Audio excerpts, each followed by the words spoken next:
Let's now recap the big stories with political analyst Professor Tinyika Maluleka. Prof, thank you very much for coming in this Monday morning. Let's start first with the Dina Pule story. We saw weekend reports alleging that the boyfriend might be linked to some assassination plot, according to one of the newspapers. I think it was the Sunday Times. That comes just a few days after in Parliament she'd been censured. She's been given what we've been told is a severest form of censure that committee on ethics could mete out on her.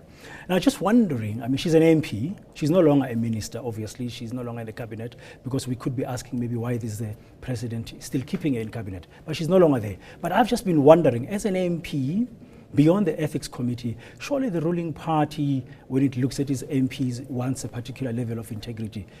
Are they taking too long to act? Well, I mean, the Parliamentary Ethics Committee has sent a very strong hint to the party through the sanctions to which you referred. But I suppose it's very difficult for the party to act merely on the recent allegation of connection between her and her partner to some assassination plot. I mean, those connections, allegations, no more than allegations at the moment. In fact, part of the report you referred to describes the plotter as not a very credible, witness or person. So I think it would be too early and too premature for the party to act in that manner. But clearly,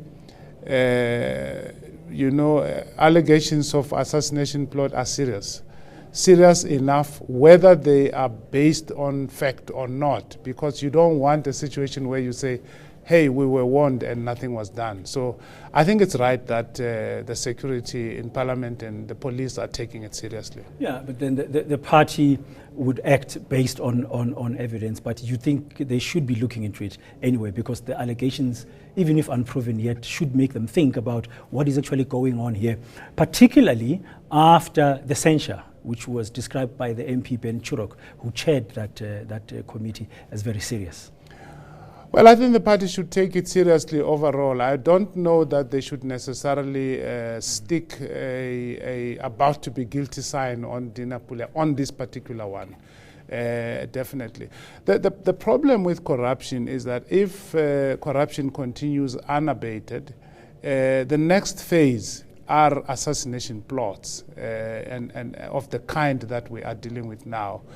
But then again, the party has to be careful not to be seen to be acting prematurely. Having allowed and witnessed Parliament Ethics Committee taking a decision that they took, perhaps the party should wait a little bit and make the connections and not judge her guilty of an assassination plot as such before this can be confirmed independently. Away from Dina Pule, let's talk about Zwelenzima Vavi. We've been reporting this morning that over the weekend, NUMSA had a meeting, and there's a Central Executive Committee meeting of COSATU that's coming up on Wednesday this week. Now, some unions want Vavi to be suspended and censured more than has happened so far, and others feel that it's maybe too early. This matter should be handled differently. What's your sense of what is happening in that union fraternity?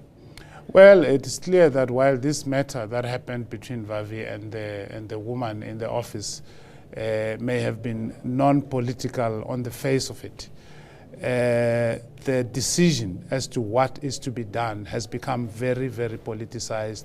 We see great divisions within the COSATU family.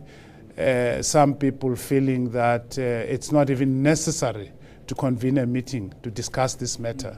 Some unions are saying that. So it seems to me that the battle before the battle has already started. The question is whether Vavi will be warned, whether he will be suspended, whether he will be dismissed. But even before we get to that, the battle is whether he should be tried at all, tried in inverted commas within the COSATU structures.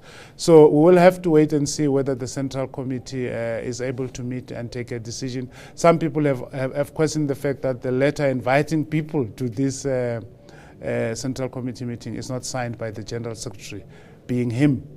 And how does he do that? How does he invite people to come and discuss him? So it's a very sticky situation that COSATU finds itself in. Just going to have to watch it close and see what develops there. Now, thank you very much. That's political analyst Professor Tinyika Maluleka here on Morning News Today.